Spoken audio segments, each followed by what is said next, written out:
Muchos son, Señor, mis enemigos. Muchos son los que se me oponen. Y muchos los que de mí aseguran, Dios no los salvará. Pero tú, Señor, me rodeas cual escudo. Tú eres mi gloria. Tú mantienes en alto mi cabeza. Clamo al Señor a voz en cuello, y desde su monte santo Él me responde. Yo me acuesto, me duermo, y vuelvo a despertar porque el Señor me sostiene. No me asustan los numerosos escuadrones que me acosan por doquier. Levántate, Señor, ponme a salvo, Dios mío. Rómpeles la quijada a mis enemigos. Rómpeles los dientes a los malvados. Tuya es, Señor, la salvación. Envía tu bendición sobre tu pueblo. Muy bien. Nosotros vamos a hablar hoy día y vamos a empezar a hablar sobre algunos salmos, y vamos a reflexionar y tener un tiempo también para oír el mensaje de Dios en los salmos. Los salmos creo que son de una relevancia súper, valga la redundancia, importante, porque a nosotros nos permite varias cosas los salmos. Calvino decía y dijo que los salmos son como una completa anatomía de todas las partes del alma. Cuando uno lee los salmos, uno se va a encontrar con distintos estados de ánimo, distintas situaciones, y cómo las personas que escribieron los salmos enfrentaron esas situaciones que ellos viven. A veces nosotros tenemos ideas sumamente erróneas o ilusas con respecto a la vida cristiana. Nosotros pensamos que la vida cristiana es solamente una vida de alegrías y victorias y que la cosa va a ir siempre súper bien. Pero nosotros vemos que muchas veces en los salmos hay expresiones de angustia, de pena, de dolor, de confusión. Hay quejas a Dios. Vemos de todo en los salmos. Las personas están enfrentando los distintos estados de ánimo de su corazón. Una de las características de los salmos, sin embargo, es que no son simplemente personas hablándole a Dios lo que sienten, sino que los salmos tienen una característica que nosotros tenemos que considerar súper importante. Y es que los salmos son y fueron inspirados por Dios. Por lo tanto, tiene esta peculiaridad de ser palabras de los hombres dirigidas a Dios, pero que fueron inspiradas por Dios. Entonces, nosotros nos ponemos a pensar en este solo hecho, nosotros vamos a encontrar una gran verdad con respecto a los salmos, que los salmos son una verdadera escuela de oración. La mayoría de nosotros entiende que para orar no se necesita aprender. Creemos que orar es algo que automáticamente cualquier persona hace. Nosotros vamos y decimos, mire, yo solamente cierro los ojos y digo lo que está dentro mío y Dios va a escuchar. Y es verdad que Dios va a escuchar. El tema no va por ahí. El tema es que las oraciones y la oración es un ejercicio espiritual.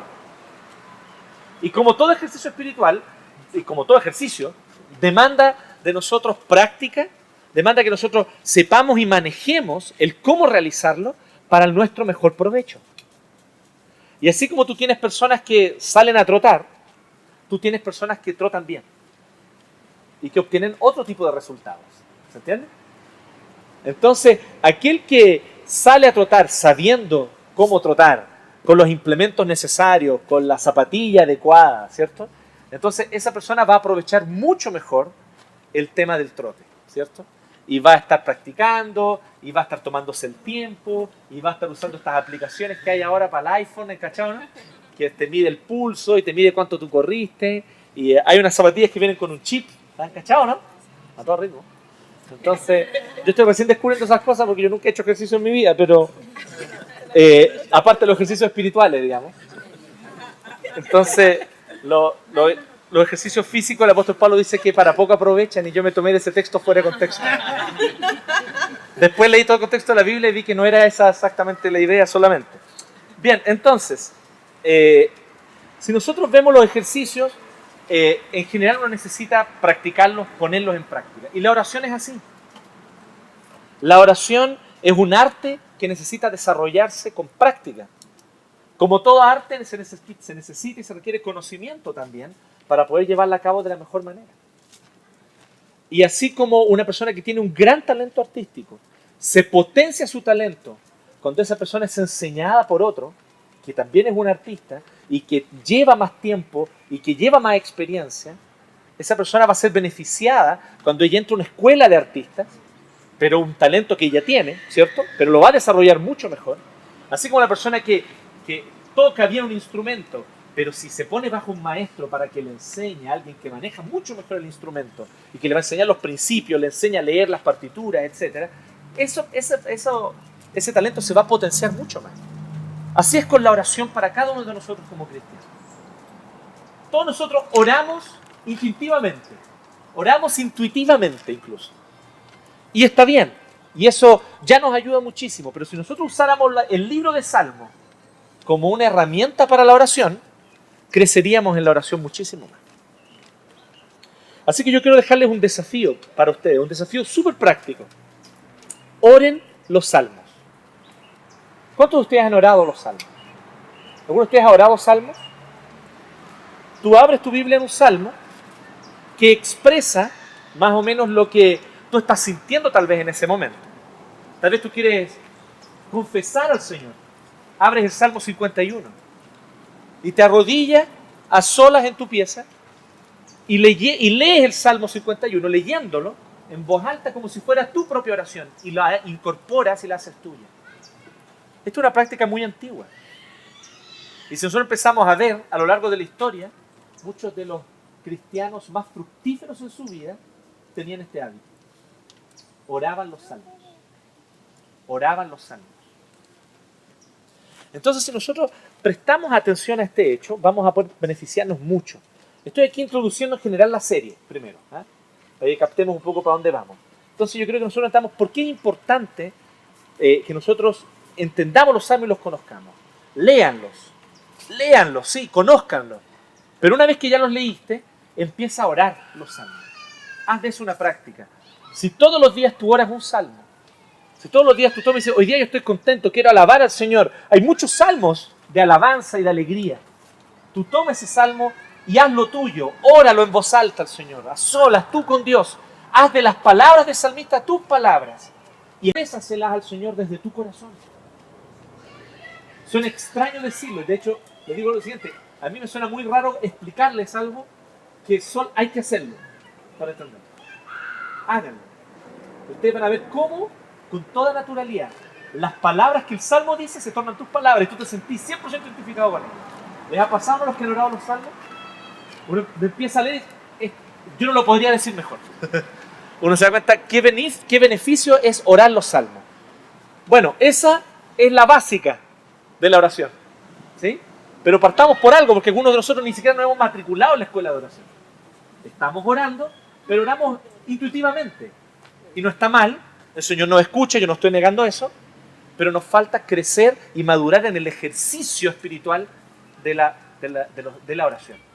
Los salmos son la mejor escuela. Por ahí uno tiene que partir. Así que matricúlense, ¿sí? Esta semana. Además que es gratis. Así que, es verdad, si no me creen que es gratis, ustedes entren a cualquier hotel y van a ver un salmo ahí en el velador, ¿no? Pero hay que pagar para entrar al hotel. Mala idea. ¿No? Muy bien. Pero en muchos lados regalan salmos. Regalan libros de salmos. Bien, hoy día vamos a hablar sobre el Salmo 3. El Salmo 3 tiene una cosa muy interesante. El Salmo 3 es uno de los salmos, no todos los salmos tienen esto, es uno de los salmos que tiene un pequeño subtítulo o título en el salmo, que incluso en algunas versiones de la Biblia, en algunas traducciones, está como el versículo 1. ¿Ya? Y eso no quedó reflejado en nuestra hojita, lamentablemente, pero es por culpa mía, porque yo no lo instruí así. Pero la idea es la siguiente. En el Salmo 3, junto con otros salmos, dicen, por ejemplo, dice así, Salmo de David, como en cursiva. ¿Han visto eso? Salmo de David. Si ustedes ven toda la cantidad de salmos que están entre el 120 y el 134, son 15 salmos, todos ellos tienen un pequeño subtítulo, dice Cántico Gradual. ¿Sí?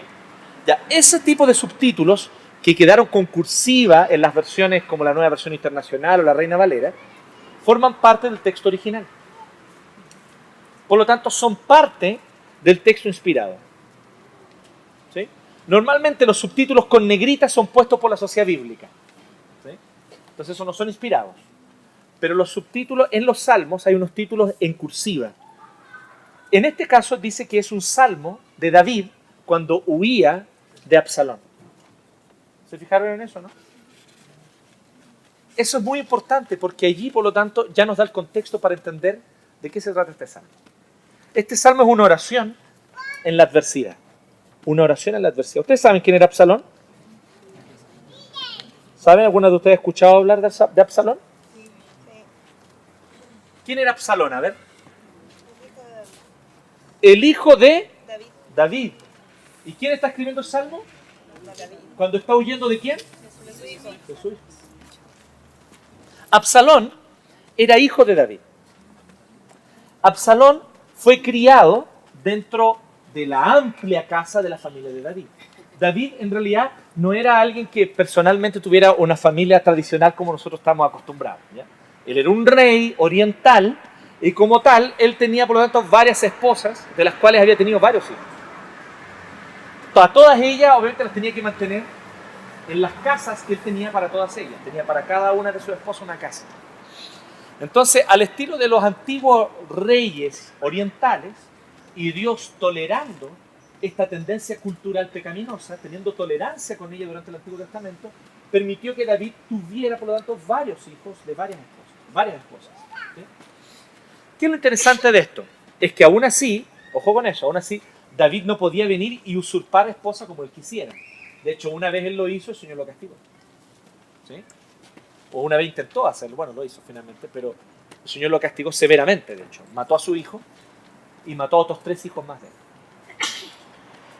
Lo interesante es que cuando nosotros leemos el Salmo 3, nosotros vemos una oración de alguien que está en un momento súper complejo. Porque una cosa es que te estén persiguiendo, pero otra cosa es que sea tu propio hijo el que te esté persiguiendo para matar.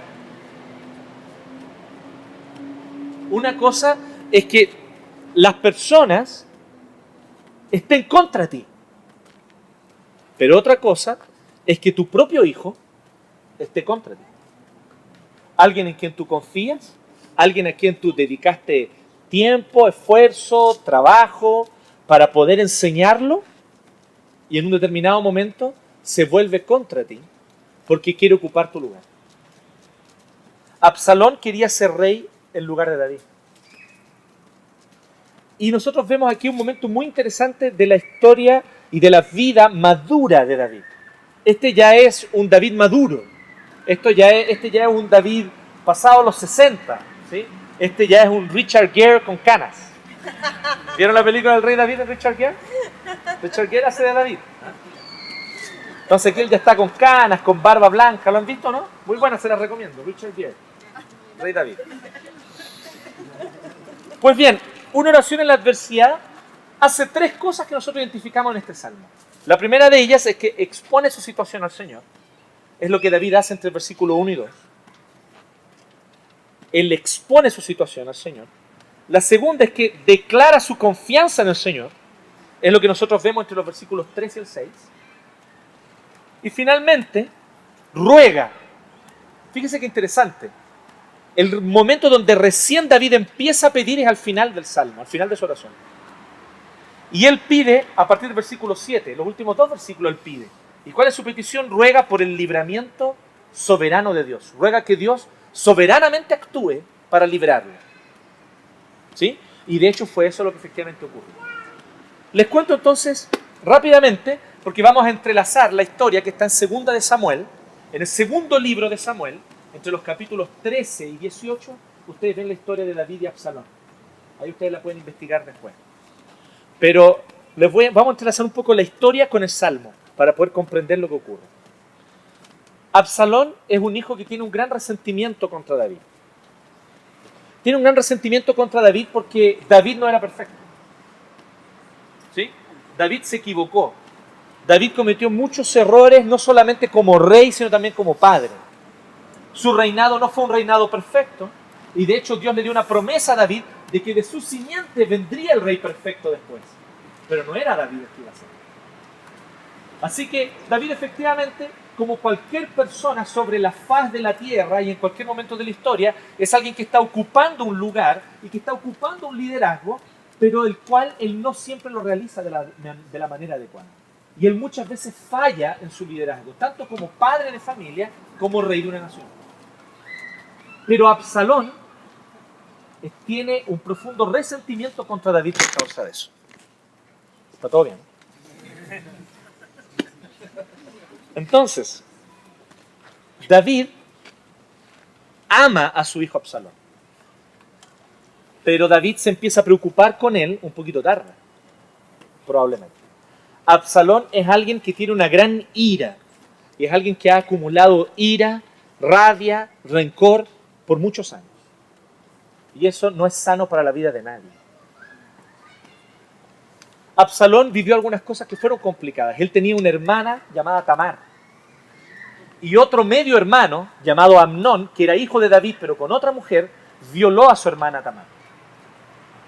Absalón, dice la Biblia, que por 2 años esperó el momento y mató a su hermano. 2 años. Interesante, ¿no? ¿Qué es lo que les habla eso de Absalón? Rencor, ¿cierto? Pero también calculador. Frío y calculador. Él esperó el momento. Él supo de inmediato que su hermana había sido violada por Amnón. Y de hecho, aquí está una de las razones del resentimiento de Absalón.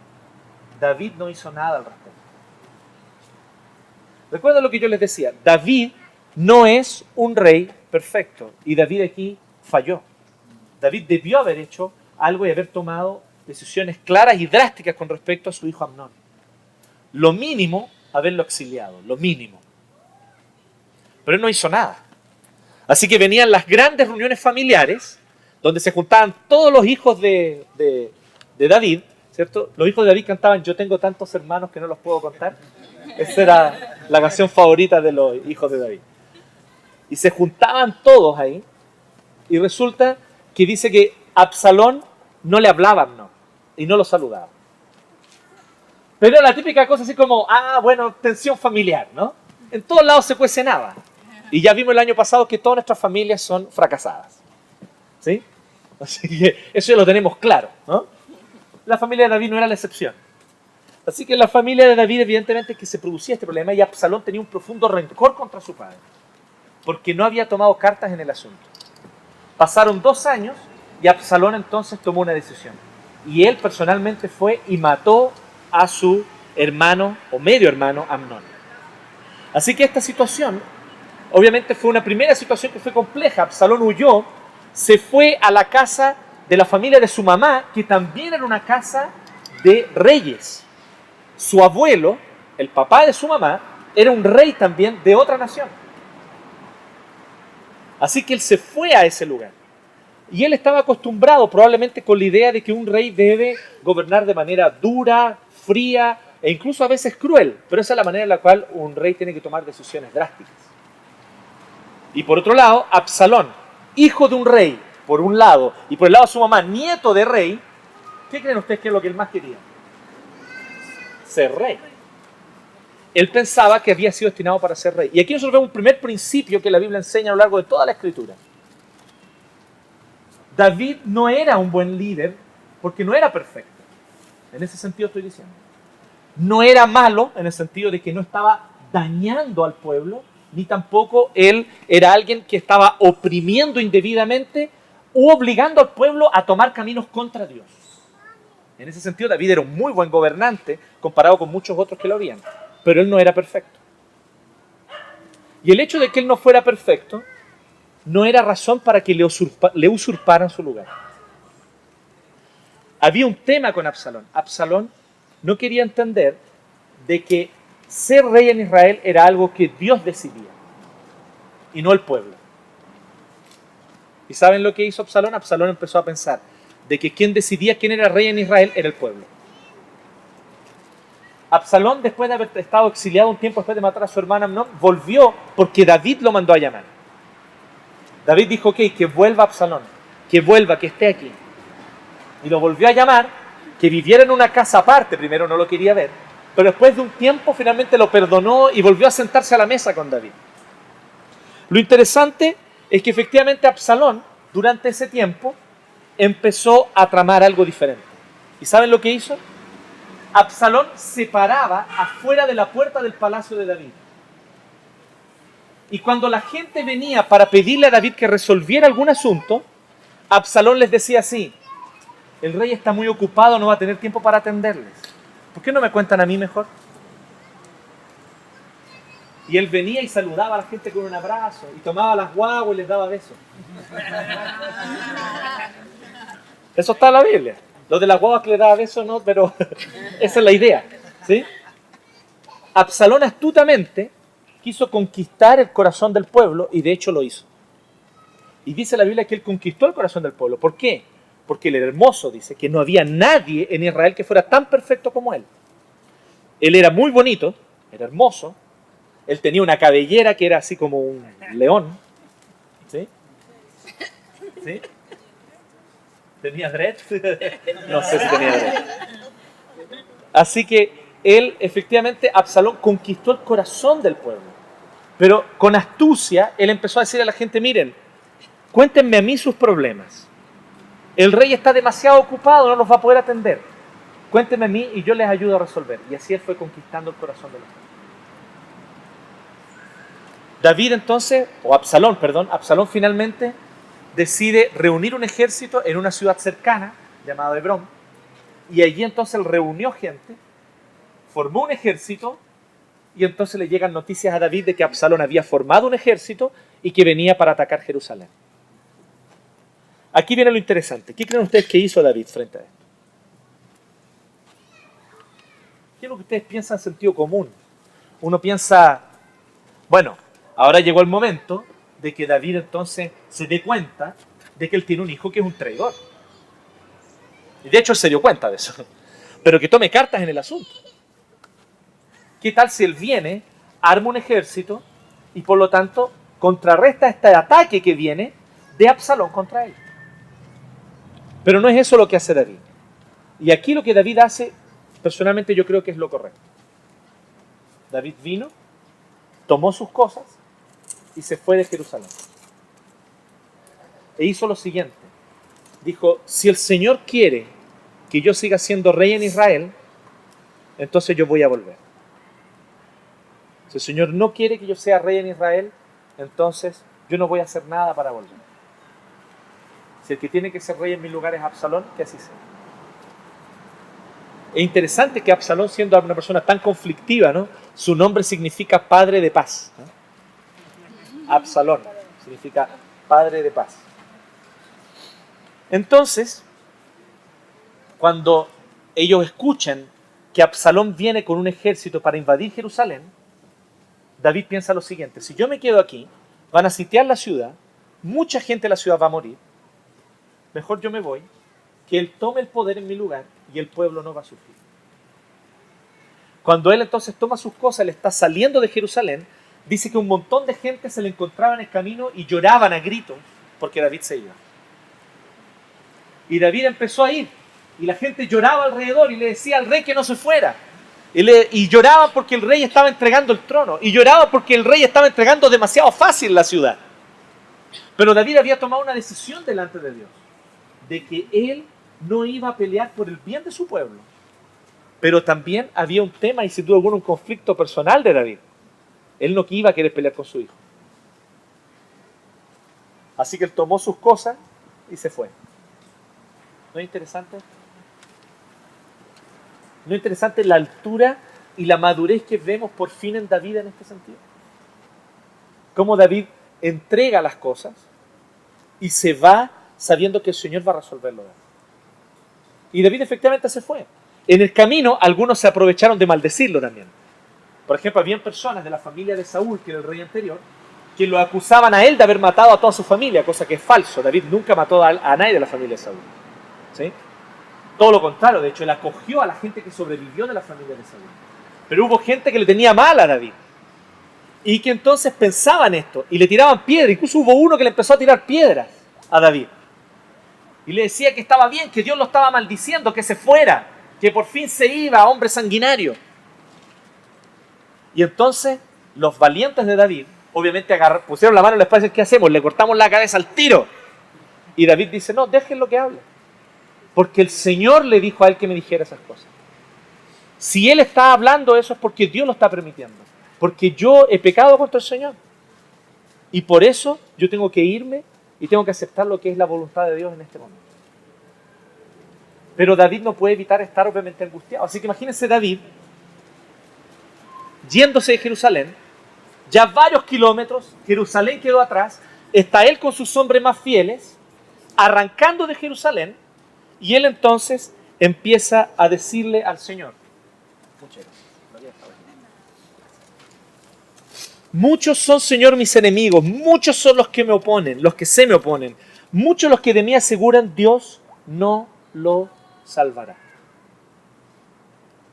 David le expone su situación al Señor. Y David está muy triste y angustiado porque la gente dice de él lo peor que le pueden decir a un cristiano. ¿Qué es lo peor que se le puede decir a un cristiano?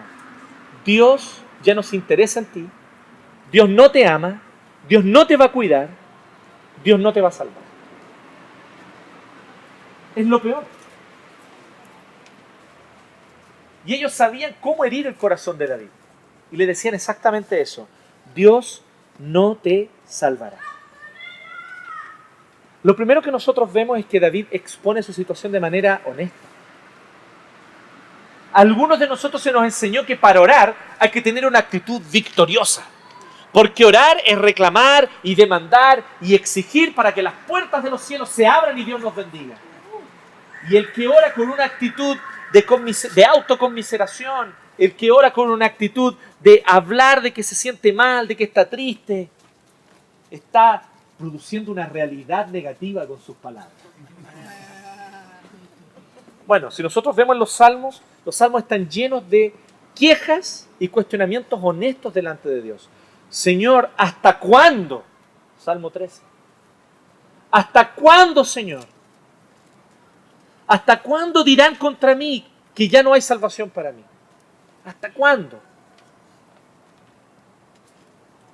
Lo primero que nosotros aprendemos es que tenemos que ser honestos en nuestra oración. Algunos de nosotros, lamentablemente, estamos tan enceguecidos y tan involucrados en cajas religiosas de religiosidad externa que tenemos miedo hasta de ser honestos con Dios en nuestra oración.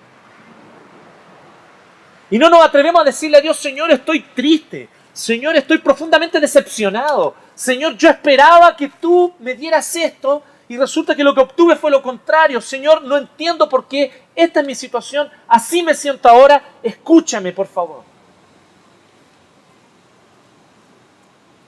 Pero algunos de nosotros tenemos una vocecita, que es la vocecita de la religiosidad farisaica, que nos dice, no ores así, porque eso es falta de fe. Tienes que orar como un cristiano victorioso. Bueno, una oración a la adversidad, en primer lugar, expone honestamente su situación al Señor. Es interesante que David le expone a Dios, muchos son, Señor, mis enemigos. Muchos son los que se me oponen. Él está viendo la realidad. Aquí David no está inventando nada. David efectivamente tenía muchos enemigos. David efectivamente tenía muchos enemigos. Y muchos son los que de mí aseguran, Dios no los salvará. Pero lo interesante es que aún en medio de este problema de la adversidad y de la angustia, él le sigue diciendo a Dios, Yahvé, Jehová, el Señor del pacto. Hay muchas palabras en el Antiguo Testamento para referirse a Dios. Y algunas de ellas tienen que ver con la divinidad en términos genéricos, como Elohim o incluso Adonai. Y que Dios, por lo tanto, se expresa y se le habla a Dios como el Dios que es dueño de todo, que es soberano sobre todo, pero ese Dios que creó, que es el creador. Pero cuando se habla de Yahvé, se está hablando de una relación personal. Y David le está diciendo a Dios, mi Dios, mi Señor, el que ha hecho un pacto conmigo, el que me ha hablado, que me ha dado sus promesas, que me ha cuidado, que me ha protegido, que me ha sustentado, que le ha dado gozo a mi corazón en los momentos de más profunda angustia. Mi Dios. Así le llama él, Yahvé. Muchos son, Yahvé, mis enemigos. Su oración sigue siendo la oración de un hijo a un padre. Él se acerca con honestidad, tal vez a quejarse, tal vez a reclamar, pero él sabe que está en los brazos de su padre. Aun cuando esté luchando. Como les decía, en segundo lugar, él declara su confianza en el Señor. Y aquí entra algo muy interesante, porque David sigue por ese camino y él tuvo que dormir durante la noche al lado norte del Jordán, antes de cruzar hacia el sur. Así que él está allí, a este lado del Jordán, todavía no ha cruzado el río Jordán, y tiene que dormir, y le llega un aviso de que Absalón va a reunir un ejército para ir contra él. Así que se levanten, y se van a tener que levantar, de hecho se tuvieron que levantar antes de que saliera el sol. Y antes de que saliera el sol se levantaron y tuvieron que cruzar el río Jordán. Así que alcanzaron a dormir unas pocas horas en el desierto, y David dice lo siguiente: clamo al Señor, versículo 3, pero tú, Señor, me rodeas cual escudo, tú eres mi gloria, tú mantienes en alto mi cabeza. Clamo al Señor a voz en cuello, y desde su monte santo Él me responde. Yo me acuesto, me duermo y vuelvo a despertar, porque el Señor me sostiene. No me asustan los numerosos escuadrones que me acosan por doquier. ¿Ven la perspectiva, no? David se tuvo que levantar en medio de la noche porque le vinieron a avisar: Absalón está reuniendo un ejército para perseguirte. Levántate y cruza el Jordán lo antes posible. Y fue efectivamente lo que David hizo. Antes de que el sol saliera, se levantó con todo su ejército y cruzaron el río Jordán. Él declara su confianza en el Señor en esta segunda parte de su oración. Pero, ¿cómo él puede declarar su confianza? Aquí hay un verdadero secreto para nosotros. David hace dos cosas. Y ojo, el orden de estos factores sí altera el producto. El orden de estos factores altera el producto. Él hace dos cosas en el orden correcto. Él declara su confianza en el Señor en primer lugar, acordándose de todo lo que Dios ya hizo por él. ¿Se acuerdan de Morpheus en Matrix? Morpheus era muy bacán, ¿no?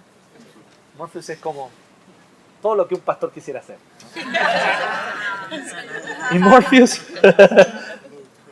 Y Morpheus está ahí, toda la gente reunida, ¿cierto? Y van a venir y vienen las máquinas a atacarlo y a invadir la ciudad. Y ellos están allí en la ciudad oculta, protegiéndose.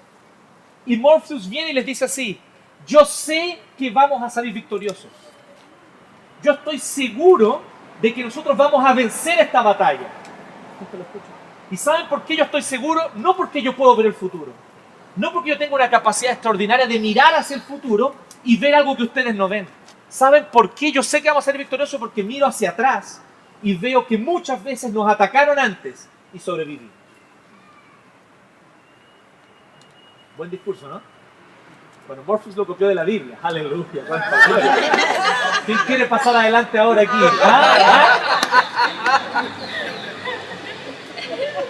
Si nosotros vemos, Morpheus está poniendo un concepto bíblico, ¿sí? Aunque no lo crean. El concepto bíblico es ese. Si ustedes ven a Josué arengando al pueblo de Israel antes de entrar a la tierra prometida, es eso. El Señor ya estuvo con nosotros. Él nos sacó de Egipto. Él envió las plagas. ¿Por qué vamos a tener miedo? ¿No es el discurso? Él no está diciendo: oh, yo tengo una capacidad extraordinaria, sobrenatural de ver el futuro. No. Él dice: yo sé que Dios estará con nosotros porque ya estuvo antes.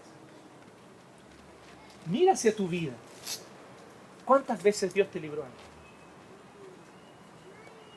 Lo primero para declarar tu confianza en el Señor es recordar lo que el Señor ya hizo por ti.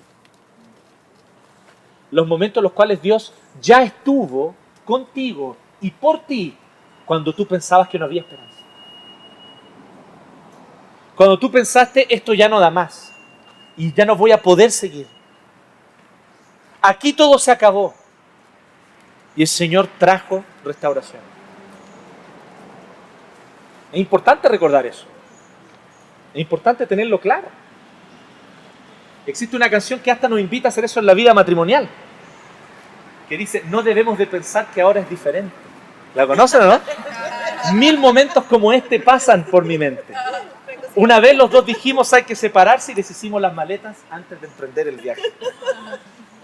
Eso no es un salmo, pero es una canción que merece ser cantada siempre. Si nosotros vemos, ya vemos el actuar de Dios en el pasado. Dios ya estuvo con nosotros. Dios ya sustentó. Cuando las cosas parecían sin esperanza, el Señor restauró la esperanza. Cuando parecía que no había solución y mirábamos para todos lados con desesperación, se abrió una puerta. ¿O no recuerdas ningún momento en el que Dios hizo eso contigo? Es tanta tu ingratitud, es tanta nuestra ceguera cuando estamos en medio del problema que nos olvidamos de todo lo que Dios ya hizo. Hace un año, hace 6 meses, hace 2 años. No olvides nunca lo que Dios hizo. ¿Sabes lo que hacía el pueblo de Israel? Cuando Dios actuaba a favor de ellos, ponían un montículo de piedra en el lugar para acordarse por siempre, por generaciones. Aquí Dios nos ayudó. Hasta aquí nos ayudó Jehová, Ebenezer. No solo esa vez lo hicieron muchas veces más. Tú también tienes que levantar montículos en tu vida, en tu corazón, en tu mente, de los momentos en los cuales tú estuviste en profunda desesperación, momentos en los cuales tú pensaste que tu vida ya no tendría más sentido, y Dios vino y abrió una puerta, y Dios vino y te dio una luz, y Dios vino y te dio un sentido, un propósito, y te renovó por completo. ¿No ocurrió eso contigo? Para declarar tu confianza en el Señor, en primer lugar, mira hacia el pasado y ve las grandes obras de Dios. Le dije, el orden de los factores altera el producto. Y en segundo lugar, después de esto, David hace lo siguiente. Mira su propio corazón. ¿Qué es lo que nosotros hacemos? Primero miramos nuestro corazón. Después miramos las grandes obras de Dios. Ese es nuestro problema. Si tú miras tu propio corazón en el momento de la angustia, tu corazón está allí confundido. Tu corazón está sin saber hacia dónde ir. Tu corazón está sin saber qué sentir, qué pensar, cómo actuar. Tu corazón incluso no está seguro si confiar en Dios o no. Porque engañoso es el corazón más que todas las cosas. Eso dice el profeta Jeremías en el capítulo 17. Entonces, si nosotros sabemos que nuestro corazón es engañoso, no tenemos que mirar primero nuestro corazón. Porque el corazón es subjetivo. Tenemos que mirar la historia objetiva. Tenemos que mirar aquello que está fuera de nosotros. Tenemos que mirar la realidad de lo que ya ha ocurrido en nuestra vida. Por lo tanto, primero mirar hacia el pasado, pero en segundo lugar, mirar el propio corazón. Después que David miró hacia el pasado y dijo, yo clamo al Señor, y el Señor me responde de su santo monte. Muchas veces David clamó al Señor. Se tuvo que esconder en cuevas porque Saúl lo perseguía por ¿cuántos años? Ustedes saben que David fue ungido para ser rey cuando no tenía ni siquiera 17 años. ¿Y saben con qué edad él llegó a ser rey? Con más de 35 años. Todo ese tiempo David tuvo que esperar, arrancar, huir, esconderse en cuevas, irse al desierto. Y el Señor siempre lo escuchó. Y el Señor siempre lo libró. Y el Señor siempre lo salvó. Y el Señor siempre tendió una mano. Y Dios siempre abrió una puerta cuando él pensaba que no había ni una. Pero después él mira su corazón y dice, me acuesto en medio del desierto con un ejército persiguiéndome, me acuesto, me duermo y vuelvo a despertar. Yo no podría dormir. ¿Ustedes podrían dormir en una situación como esa? Yo no podría. Cosas mucho más pequeñas que esta me quitan el sueño. Me dejan inquieto y no puedo dormir. Me quedo preocupado, me enrollo, me pongo a pensar, tratar de encontrar soluciones. Pero aquí nos dice David que él logra acostarse y dormir y volver a despertar porque el Señor lo sostiene. Y dice que mira su corazón y es como si él mismo se sorprendiera. Miro mi corazón y no me asustan los numerosos escuadrones. ¿Qué me pasa? ¿Por qué no me asustan? Porque el Señor lo está sustentando. Porque el Señor me sostiene. Así que él declara su confianza en el Señor, mirando también su propio corazón. Y él ve que en su corazón hay paz. Y muchas veces las personas se van a acercar a ti y te van a decir así, espérate, yo no entiendo por qué tú estás viviendo ese montón de problemas en tu vida. ¿Y por qué estás tranquilo? ¿Por qué si te pasó todo eso, por qué tú seguís contento? Yo estaría lleno de rabia, de rencor, de ira, enojado con el mundo, enojado con todos. Pero yo veo que en ti hay alegría y paz. ¿Por qué eso? Y a veces las personas te dicen eso y uno mismo se sorprende, uno dice, chuta, ¿verdad? No me había dado cuenta. Eso es lo que David un poco hace. David mira su propio corazón y se sorprende y dice, en mi corazón hay paz. Me acuesto, duermo, me vuelvo a levantar. Aunque vienen escuadrones contra mí, yo no tengo temor, no me asustan. Y entonces él declara su confianza en el Señor. En tercer y último lugar, por lo tanto, después de exponer su situación, después de declarar su confianza, en tercer lugar, él ruega. Y aquí el versículo 7, como les decía, está recién la primera petición. Fíjense, ya pasaron más de 2/3 del Salmo. Recién en el tercer tercio, él pide. Nosotros siempre oramos y partimos por ahí, ¿no? Señor, te pido. Es la primera frase. Pero él recién viene a pedir al final. ¿Y cuál es su petición en el versículo 7? Levántate, Señor. Ponme a salvo, Dios mío. Rómpeles la quijada a mis enemigos. Rómpele los dientes a los malvados. Tuya es, Señor, la salvación. Envía tu bendición sobre tu pueblo. ¿Sabes lo que está diciendo David aquí? Es muy interesante. Nosotros podemos leer la oración y decir, oye, qué oración más vengativa, ¿no? No, están equivocados. ¿Saben qué es una oración vengativa? Señor, dale fuerza a mis brazos para que pueda ir y vengarme. Señor, dame la inteligencia y la astucia para encontrar el momento correcto para atrapar a mi enemigo y cortarle su cabeza. Esa sería una oración típicamente vengativa del Oriente Medio. Pero no es la oración que hace David. David dice, Señor, levántate tú y resuélvelo tú. ¿Y sabes lo que David tiene en mente? Yo sé que esto nos va a impactar porque estamos en el siglo XXI. Pero nosotros tenemos que pensar en las sociedades patriarcales del siglo X antes de Cristo en Oriente Medio. David dice así, yo no quiero que mates a Absalón, pero quiero que le des una lección tan clara que él no vuelva a hacer esto nunca más. Dale una bofetada que le rompa la quijada y todos los dientes. Pero con eso está bien. Por favor, no lo mates. ¿No es interesante eso? Entonces, lo que está diciendo en el fondo, dale un escarmiento a este cabro de porquería para que él pueda aprender y nunca más vuelva a hacer esto. Que él entienda que las autoridades son puestas por Dios, no por el pueblo. Qué heavy, ¿no? ¿Sí? Él le está diciendo que él entienda que él no puede venir y hacer su voluntad, que la voluntad con respecto al pueblo de Dios es de Dios, que funciona con reglas distintas a lo que funciona en otras reglas y en otros lugares. Pero él dice que aprenda la lección, que reciba un buen escarmiento. Eso es lo que David está pidiendo. Pero le dice al Señor, levántate tú, Señor, ponme a salvo tú, Dios mío. Y en el versículo 8 él dice, la salvación es del Señor. Una versión antigua que en este sentido creo que queda muy bien expresada, dice, la salvación es de Jehová. La salvación te pertenece a ti. O sea, el que salva es Dios y lo hace cuando quiere, como quiere, en el momento que Él determina. Entonces David dice, yo confío en que tú darás la salvación y aquello que será lo mejor para tu pueblo. Fíjese cómo termina el versículo 8. Tuya es, Señor, la salvación para bendición sobre tu pueblo. O sea, ¿qué es lo que David está pidiendo? David no está diciendo así, bendíceme a mí, yo estoy muy triste, estoy muy decepcionado de mi hijo, resuélveme mis problemas familiares. David sabe que está en una posición como rey de una nación. Y él dice, mira, yo no sé lo que quieres hacer conmigo y con mi familia, Señor, pero una cosa te pido, bendice a tu pueblo. De la manera que tú quieras librarme, de la manera que tú quieras salvarme, sálvame, pero para bendición para tu pueblo, para que tu pueblo sea bendecido. Me gusta mucho como John Piper lo dice siempre, constantemente. Él siempre ora al Señor y le pide, y cuando termina sus oraciones él dice, para tu gloria y la alegría de tu pueblo. Ese es el precepto bíblico. Que Dios haga lo que quiera, siempre y cuando Él sea glorificado y su pueblo sea bendecido.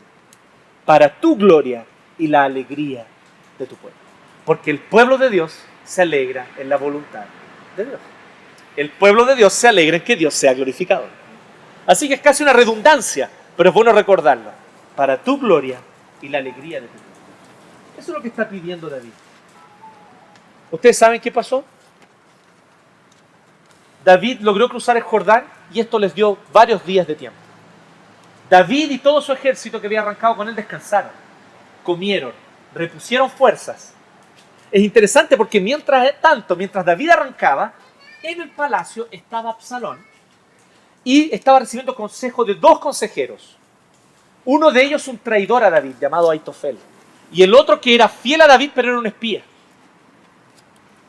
Aitofel le dijo: anda y persíguelos ahora, ellos deben estar cansados por causa del camino. Si tú los atrapas, entonces tú podrás matar a David. Lo que importa es que mates a David, los demás pueden vivir. Matando a David tú te quedas con el trono. Buen consejo el de Aitofel en términos prácticos. No en términos morales, no en términos prácticos, un consejo estratégico. Y entonces, el otro consejero que era fiel a David le dice: mira, yo te aconsejaría que mejor reúnas fuerzas, junto a un ejército más grande, y después entonces anda y batalla contra David.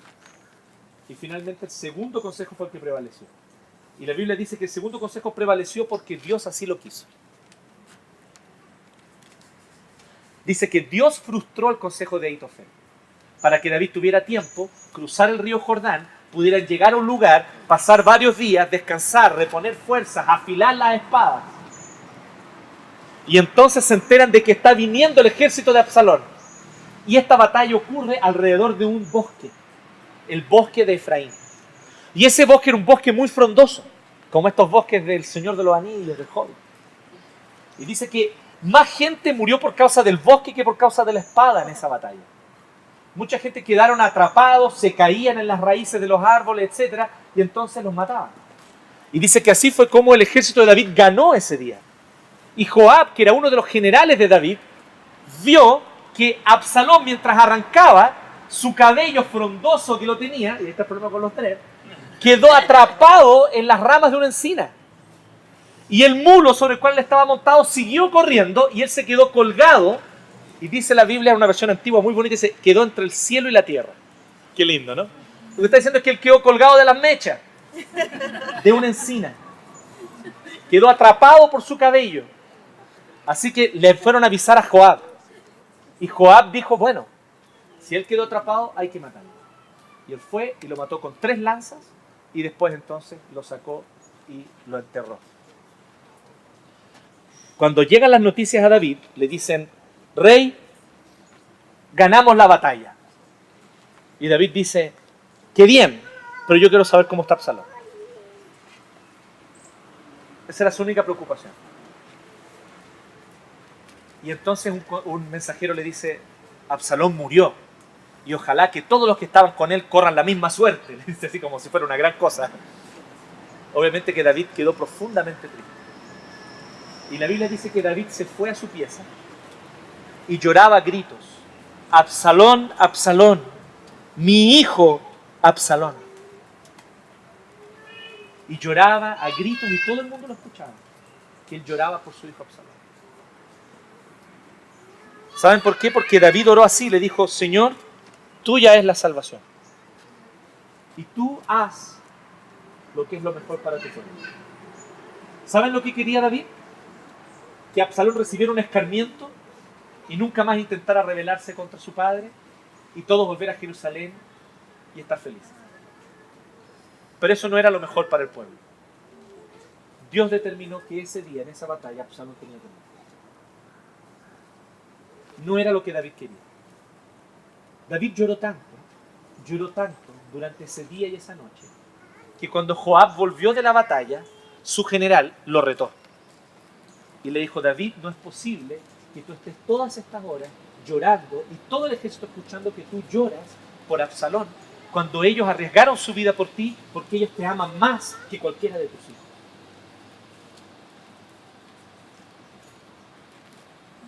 David dejó de llorar, pero obviamente la pena de haber quedado ahí por siempre. Pero Dios hizo lo que tenía que hacer. David entendió de que esta era la voluntad de Dios para su vida, de que esta era la voluntad de Dios para su pueblo. Por lo tanto, David se da cuenta de que entregarle a Dios la solución significa literalmente eso. Dios en su soberanía va a resolverlo como Él quiere. Y a veces las medidas de Dios son medidas que pueden parecernos drásticas a nosotros. Pero cuando se trata de su gloria y la alegría de su pueblo, Dios siempre va a buscar aquello que sea lo mejor. David entregó la situación en las manos del Señor. Menos mal que él oró y le dijo al Señor, Señor, tuya es la salvación. Tú lo harás conforme a tu voluntad. Confío en tu soberanía. Tú vengarás. Él no le dijo, Señor, dame a mí la fuerza para castigar a mi hijo. Él le dijo, Señor, resuelve tú esto de la mejor manera, como tú creas más conveniente. Si nosotros vemos, por lo tanto, el Salmo 3, así como muchos otros salmos, son salmos que tienen que ver con situaciones directas, situaciones vividas por hombres de carne y hueso, como tú, como yo. Hombres de carne y hueso que en situaciones reales, de angustia y de dolor real, ellos supieron clamar al Señor y confiar en Él. Si nosotros aprendemos algo de David, ciertamente es que podemos aprender a orar. David era un hombre que sabía orar.